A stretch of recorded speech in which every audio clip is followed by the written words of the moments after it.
Leandro Júnior é parapsicólogo, é pesquisador do Centro Integrado de Pesquisa Experimental das Faculdades Integradas Espírita, é pesquisador iniciante e orientador em parapsicologia. Trabalha como facilitador de grupos junto à Casa de Custódia de Curitiba e na Fundação de Ação Social de Curitiba. Priscila de Castro Bachmann é bióloga e parapsicóloga e é pesquisadora iniciante em parapsicologia. O tema da apresentação é telepatia entre casais, um estudo exploratório. Bom dia a todos. Bom dia. Prazer estar aqui com vocês. Priscila, minha companheira aqui das pesquisas, né? Estamos sempre juntos aí, realizando e inventando as artes. Essa pesquisa telepatia entre casais, um estudo exploratório. A pesquisa está em andamento, né? Estamos realizando a pesquisa ainda. Foi aprovada por um comitê de ética. Então, para nós aí dentro da parapsicologia foi um grande passo ter uma pesquisa nossa mandada no comitê de ética e tendo sido aprovada, né? Então é um passo bem grande que estamos dando. Ok. O tema. O estudo relaciona-se às experiências anômalas que são consideradas como incomuns e irregulares, ainda que vivenciadas por um grande número de pessoas. Acredita-se que elas se desviem da experiência ordinária ou das explicações usualmente aceitas sobre a realidade. Pode ser definido como a habilidade de adquirir informação acerca dos pensamentos, sentimentos ou atividades de outra pessoa, sem o uso dos sentidos sensoriais.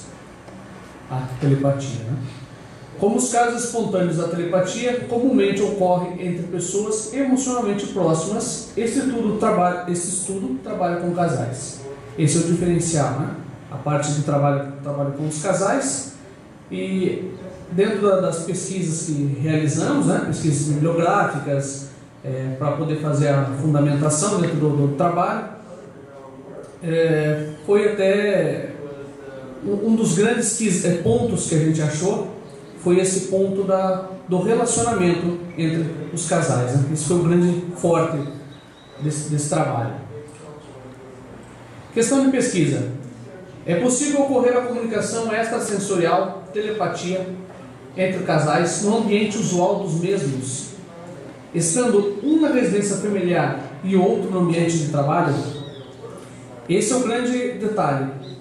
Uma pessoa estará em casa e a outra pessoa estará no seu ambiente de trabalho, indiferente do sexo ou dos quesitos da pesquisa, né? Ela fica em casa fazendo seus afazeres normais, seja ela vendo televisão, seja fazendo, lavando uma louça, seja o que a pessoa esteja fazendo, né? Seja estudando, lendo, e a outra no seu ambiente de trabalho. Justificativa e relevância. A telepatia, apesar de não ser compreendida, é amplamente relatada no mundo todo.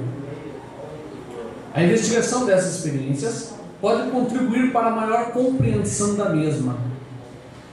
Existem poucos estudos que levam condições experimentais para ambientes espontâneos.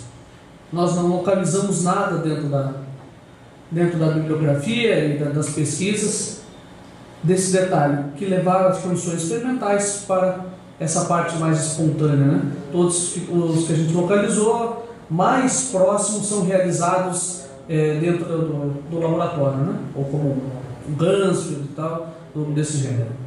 Próximo. Telepatia entre pessoas emocionalmente próximas. A doutora Ryan verificou que quando as experiências relacionadas a psi envolvem duas pessoas, como no caso da telepatia, comumente elas são emocionalmente próximas, o que foi confirmado por vários estudos posteriores. Esse fato pode sugerir que o laço emocional entre as pessoas é condutivo de comunicação extrasensorial. O conteúdo dessas experiências parece ter um significado pessoal para quem as vive, sendo que frequentemente relaciona-se a uma pessoa com vínculos emocionais, como aquela que tem experiência envolvendo situações de morte, crises pessoais ou outros fatos importantes. Volta ao vínculo das pessoas, né? Próximo. Michael Talbot verificou que pessoas que estão em uma tensão emocional muito grande, acompanhada de uma relação conturbada, têm maior propensão a ter experiências psíquicas. Pessoas em relações de conflito envolvendo brigas, separações ou divórcio parecem apresentar-se mais propensas a ter uma experiência paranormal. Na verdade, foi o mais próximo que a gente achou dentro da literatura, falando dessa parte da relação das pessoas. Só que no caso, as pessoas com a relação conturbada, em briga, divórcio, já, e ocorrendo essa telepatia entre eles. Foi o mais próximo que a gente conseguiu chegar. Objetivos da pesquisa: aplicar testes de telepatia em casais, localizados distantes um do outro e sob condições de isolamento sensorial entre eles, e avaliar os scores possíveis. Correlacionar dados da ficha de cadastro dos participantes com os scores do psíquico. Próximo ponto. Avaliação do autorrelato, dados de humor, motivação, clima no ambiente de trabalho, familiar, tempo de convívio e a satisfação conjugal com os scores psíquicos. É dentro da ficha que o receptor, no caso, vai estar recebendo. Tem os dados de humor para que ela preencha, que é sempre importante. A gente vai ter os dados de humor, horário, para que ela possa realizar está fazendo a captação, né? Essa suposta captação. E inclusive toda a parte do convívio dela ali, para ela colocar como está naquele momento, sabe? Se no ambiente de trabalho dela está tudo ok, se ela está bem, às vezes ela está tenso naquele dia, tal. Então todos os dados parecem sutis, são importantes na hora da avaliação mais para frente, né? O experimento implica em 3 papéis distintos: um do emissor, pessoa que tenta transmitir os conteúdos-alvo, um receptor, o qual tenta captar esse conteúdo, e o pesquisador, o qual conduz os ensaios. O emissor permanecerá em sua casa realizando seus afazeres normais.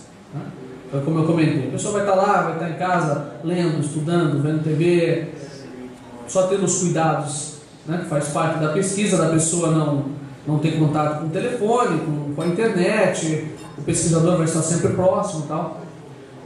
O importante é que ela fique o mais à vontade possível dentro da residência, para que realmente fique bem solto, para que ela...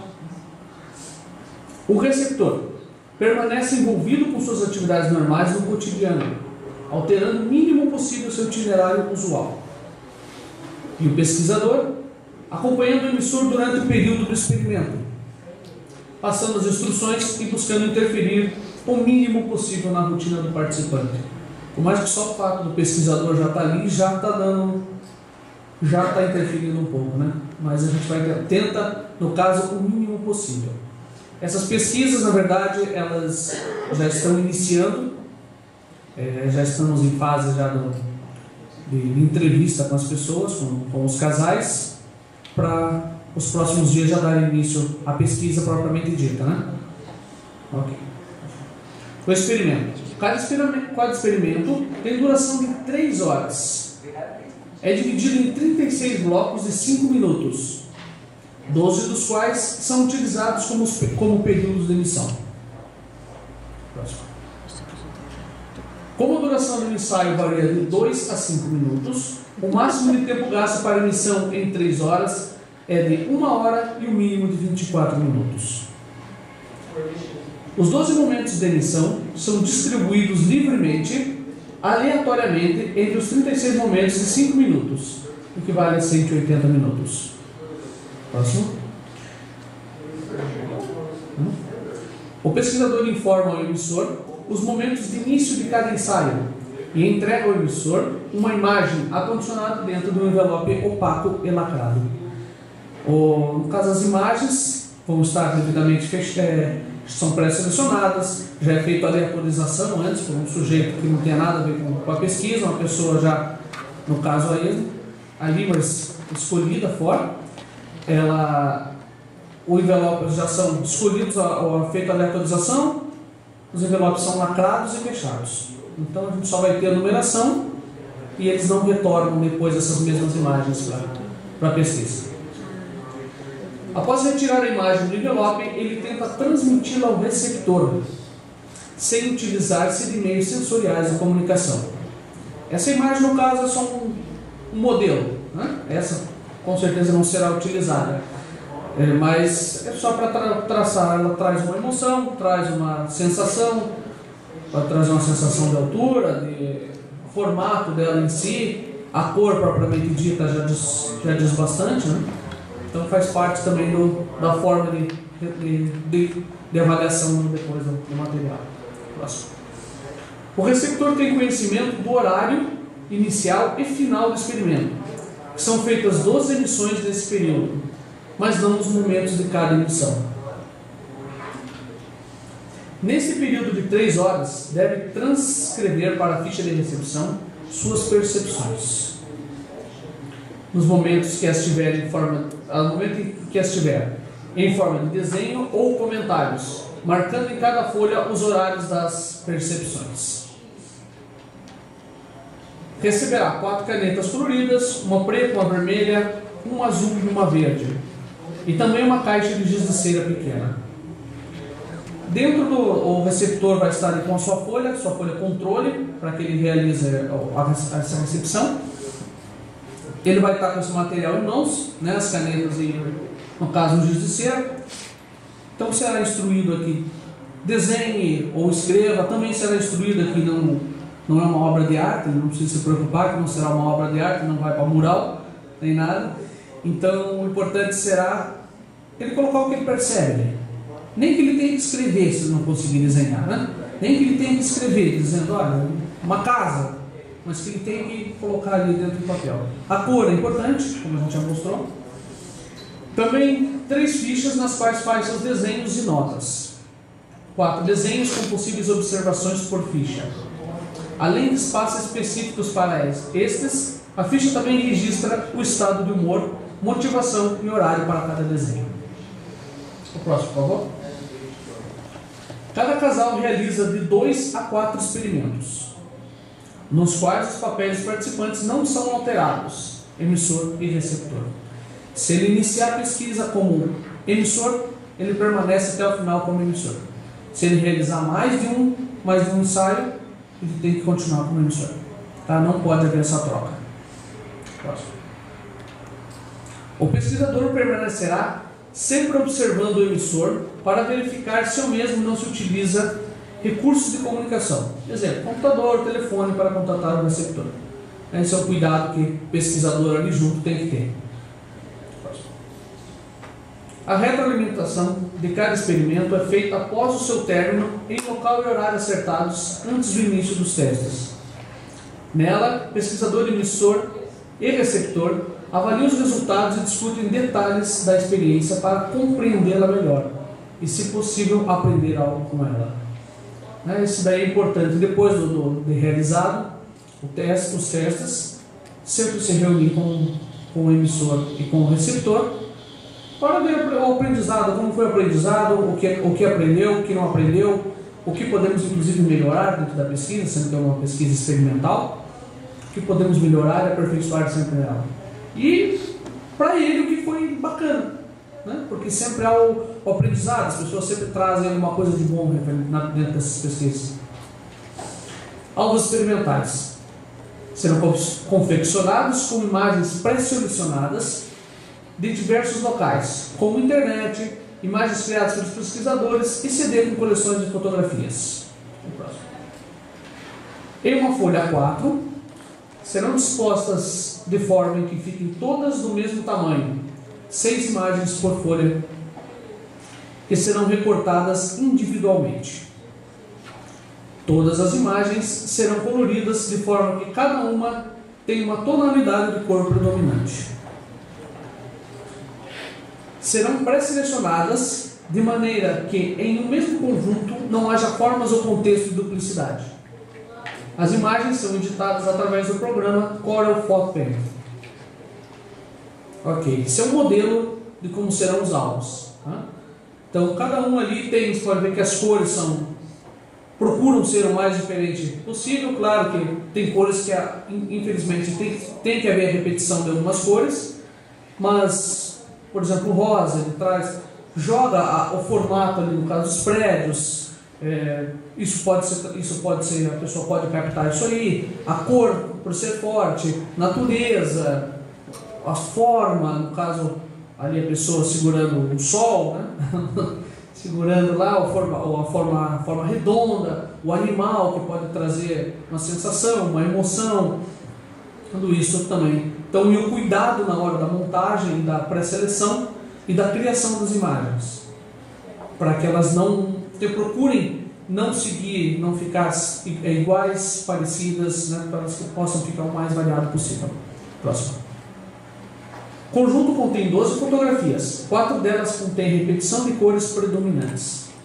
São elaboradas para diferirem entre si dentro de cada conjunto, o máximo possível também em termos de forma, emoção e termos principais. Cada imagem é então recortada, envolta em papel opaco, folha feita com papel reciclado e armazenada no envelope lacrado com grampos de papel. Então as imagens serão cortadas, colocadas dentro de um envelope menor. Vai ter um outro papel que provavelmente faça esse movimento em cima, para que ele lacre e feche bem a imagem, para que a pessoa não consiga realmente ter acesso levantando, alguma coisa assim, e grampeado devidamente para que só abra no momento do experimento. Isso, daí são todas elas montadas, uma a uma, e são montadas dentro do envelope. Então são 12 imagens depois são colocadas dentro do envelope maior. Eu coloquei. O conjunto de alvos com 12 envelopes é então alocado dentro de um outro envelope maior, né, sendo também lacrado com grampos de papel. Foi o que eu acabei de citar. Cada conjunto é utilizado para um experimento. Então é montado o conjunto com as 12 imagens e essas 12 imagens não voltam novamente para o experimento. Tá? Nem para esse grupo e nem para outro grupo, nem para outro casal, né? Perdão, nem para esse casal, nem para outro. Elas são separadas. Cada conjunto é utilizado para um experimento, sendo 12 experimentos previstos, 12 conjuntos. Serão necessários, totalizando 144 fotografias. Os ensaios experimentais. Eu tenho que dar uma corrida, né? Senão vai explodir. São previstos 144 ensaios em 12 experimentos, os quais podem ser realizados por no mínimo de 3, se os 3 primeiros casais decidirem realizar 4 experimentos cada, e no máximo de 6 casais, se todos os casais resolverem fazer apenas 2 experimentos cada. Com a avaliação dos acertos e erros por pareamento é feito por 4 juízes independentes, o número total de ensaios é 576. Critérios de inclusão do sujeito na pesquisa. Os participantes devem ter convivência marital, ou seja, morar juntos há pelo menos um ano. Faixa etária entre 18 e 70 anos de idade. Precisam atender às necessidades da pesquisa com relação a horários, disponibilidade de atividades dos testes, seja no ambiente de trabalho, receptor ou residencial ou emissor. Possibilitar que o pesquisador permaneça no ambiente residencial, né, junto ao emissor durante o experimento. Isso é muito importante. Se não tiver, não tem como. Se tiverem filhos pequenos, que esses não estejam com nenhum dos 2 participantes durante o período dos experimentos. Não fazem parte dos critérios de inclusão grupo social, classe social, sexo, cor de pele, nem preferência sexual, podendo ser incluídos casais homossexuais. Próximo. Exclusão. Descoberta que algum dos quesitos de inclusão não está correto, sujeitos que não morem juntos ou que morem juntos há menos de um ano. Casais cujas idades não sejam compatíveis com a solicitada. Indivíduos que não possam atender a solicitação referente aos horários. Casais em que o pesquisador não possa acompanhar o emissor durante o período do experimento. Sujeitos em que os filhos não possam ficar sem a presença dos participantes no período do experimento. Vou dar uma corridinha aqui. Impossibilidade de realizar no mínimo 2 experimentos. Se o casal realizou apenas um e não puder realizar os segundos, seus dados serão excluídos, independente do acerto ou não. Se o casal realizou 3 experimentos e não pode realizar um 4º ensaio, os dados dos 2 primeiros são considerados, mas o terceiro será excluído. Descoberta de algum tipo de fraude intencional, se for constatada essa fraude, todos os dados produzidos pelo casal serão excluídos do estudo. Se a condição dos experimentos gerar algum tipo de constrangimento, dificuldade pessoal, familiar ou profissional, o pesquisador sugere que os mesmos não continuem o estudo, ainda que o desejem. Então, nesse caso, os dados gerados serão também excluídos, independente do resultado. Porque o importante é a gente tem que focar as pessoas que estão participando da pesquisa, tanto o emissor quanto o receptor, gerando algum tipo de problema a eles, tanto em casa quanto no ambiente de trabalho, não há possibilidade de a gente continuar, É o grande foco, assim, acho que tem que ser muito importante. Benefício ao sujeito da pesquisa. O principal benefício relatado por participantes de estudos dessa natureza é o estímulo ao autoconhecimento. Os participantes indicam que conseguem se observar melhor estimulados pelo contexto experimental. Alguns relatos que melhoram sua autoestima e autoconfiança após os testes. No caso do presente estudo, pode-se esperar uma melhora também na relação do casal, visto que o estudo estimula um tipo de interação entre eles. Alguns participantes relatam que se sentem mais normais ao participarem dessas pesquisas, visto que relatam já terem vivenciado experiências desse tipo e se sentiam meio estranhos, com medo de contá-los aos colegas e familiares. Dentro já dessa parte que a gente está realizando, das entrevistas, já a gente percebe que as pessoas realmente ficam com receio de comentar, de comentar que isso acontece com ela, que isso está acontecendo, que isso já ocorreu. Até engraçado porque essa pesquisa, quando eu fui criando ela assim meio em primeiro plano, brinquei com a Priscila que eu estava no meu divã. O meu divã é minha moto. Eu fico sentado ali no banco da moto, coloco a musiquinha e vou no meu divã. Aí quando eu estava passando, inclusive por um caminhão, no meio do corredor de 2 caminhões, me veio minha esposa assim rapidamente na cabeça e me deu uma saudade dela. Aí eu andei mais um pouco, ela me ligou. Eu encostei a moto na estrada, atendi o telefone e tal. Eu liguei para ela dizer que eu estou com saudades.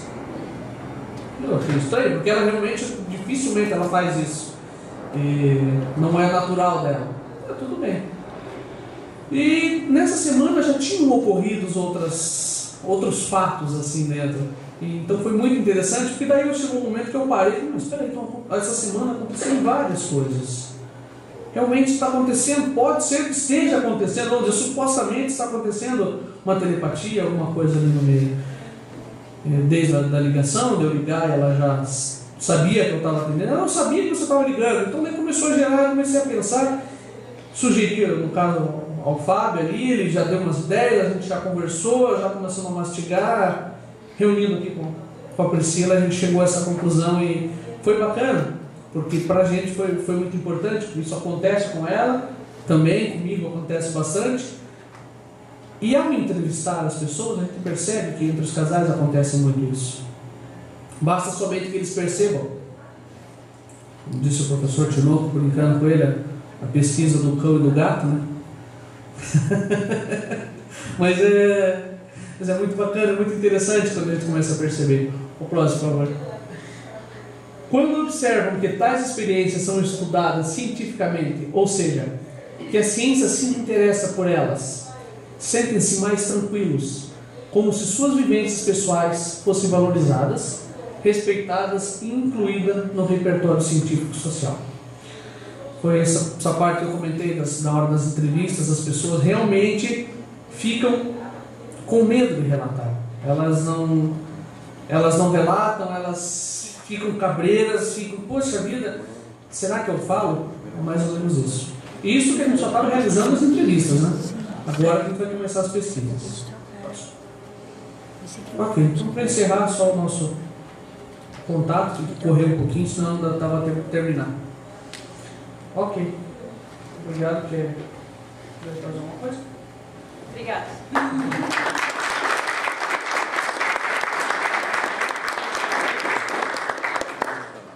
Então nós abrimos agora o espaço 10 minutos para perguntas e ou colocações. Bom dia, queria dizer que eu gostei muito do estudo de vocês, achei, assim, bem pensado a questão do controle dos alvos, as escolhas, etc. E queria fazer duas perguntas para esclarecimento. A primeira é, se eu entendi bem, aquela pessoa que serve como emissora não pode servir como receptor, eles não trocam de papéis durante todas as tentativas, todos os testes que são feitos no experimento. Os ensaios, isso, exato. Aí eu queria perguntar por que isso, é a primeira pergunta. E a segunda é se vocês chegaram a considerar a possibilidade de usar alvos não estáticos, mas alvos móveis, como, por exemplo, filmes, videoclipes, etc., porque as pesquisas mostram que nos testes que são realizados desse tipo, as imagens, quando estão em movimento, quando mostram um contexto mais assim explícito, né, que envolve emoção, algum tipo de coisa assim, elas têm maior impacto naquele que é o emissor e, portanto, produzem um resultado melhor nesse envio, dessa emoção, produzem maior impacto mesmo. Então, eu queria essas duas perguntas. Por que a não possibilidade de troca de papéis, né, em ensaios diferentes dentro do mesmo experimento? E se vocês chegaram a considerar essa possibilidade de alvos assim, em movimento? Bom, a primeira questão, né? Por que a gente não vai fazer essa troca de papéis, então? Uma é porque geralmente os casais que um fica em casa e outro trabalha, geralmente um fica em casa direto e outro trabalha. Então, assim, a gente pensou principalmente nisso, né? Então, vamos fazer essa troca porque não haveria possibilidade de pegar o pesquisador acompanhar, digamos, o emissor no ambiente de trabalho. Seria uma dificuldade, né? A gente não incluiu, digamos, casais que os dois trabalhem e que, de repente, um possa trocar, né? Então, a gente só não incluiu essa possibilidade, não que não seja possível, né? E a questão dos alvos, assim, porque como a gente quer atrapalhar, digamos, interferir o mínimo no dia de quem está emitindo, né? Se a gente, de repente, tivesse que deslocar a pessoa para um local onde ela tivesse que assistir ainda a um vídeo mesmo curto, já interferia no que ela estaria fazendo. A ideia é assim, digamos, de repente a pessoa está ali, de repente passando roupa, ela pode estar com algo ali do ladinho e tentando, observando e continuando, digamos, passando roupa. Ela não tem que sair dali para ir assistir um vídeo. Então, pela facilidade que o alvo estático gera. Ok, então agradecemos. Apresentador especial.